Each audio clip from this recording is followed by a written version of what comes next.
So we started off just by getting a handle on the stormwater problem and understanding really where the water goes in a natural hydrological cycle and getting a grip on what happened that changed this. We also, the competition's a national competition, so I think we recognize that it's important that we have to talk about the CSO issue because that is inherently driving what our solutions are going to be about. And as we all know, the CSO problem in Cincinnati is driven by the fact that we have this combined sewer system and we have runoff coming off of buildings, coming off of roads, coming off of sort of ever increasing development, and this increasing runoff is ending up into the sewers and it's ending up coming out there. I think another thing as we've been looking at this, we've also ran into this issue of just how water is viewed in general, which is the fact that we're only using 15% of the potable water coming out of our system for drinking.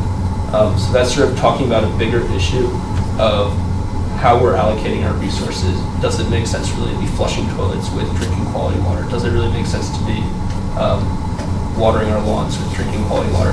So we looked at the different types of water, the fact that water mixed into gray water, black water, and water runoff.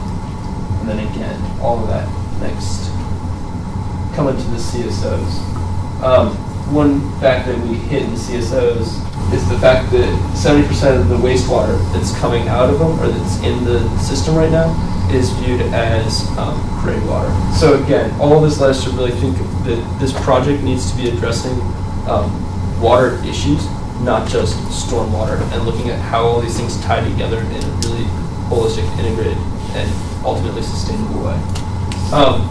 So bringing it home, we started looking at the university and looking at what our physical environment is like and how that's breaking down and how that's affecting the water issues. So here's a breakdown of our land. 2/3 of it is completely non-impervious. So that's 100% of the water coming off of that is ending up in the CSO system. But then we try to get a sense of also what's the scale of this problem. The buildings on campus are using approximately 5 to 6 million gallons annually.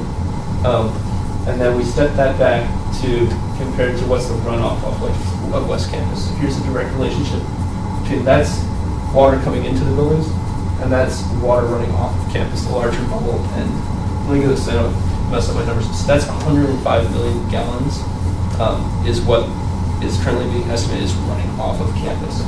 And then we step that back one step. West Campus is all sort of draining to one specific CSO, that's CSO 12 down in Mill Creek.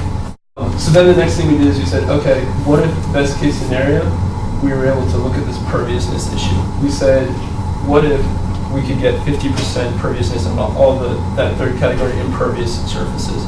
And that's a really generous idea, like to actually get 50% perviousness from your sidewalks and your roads. It really heightens the fact that buildings are a huge contribution.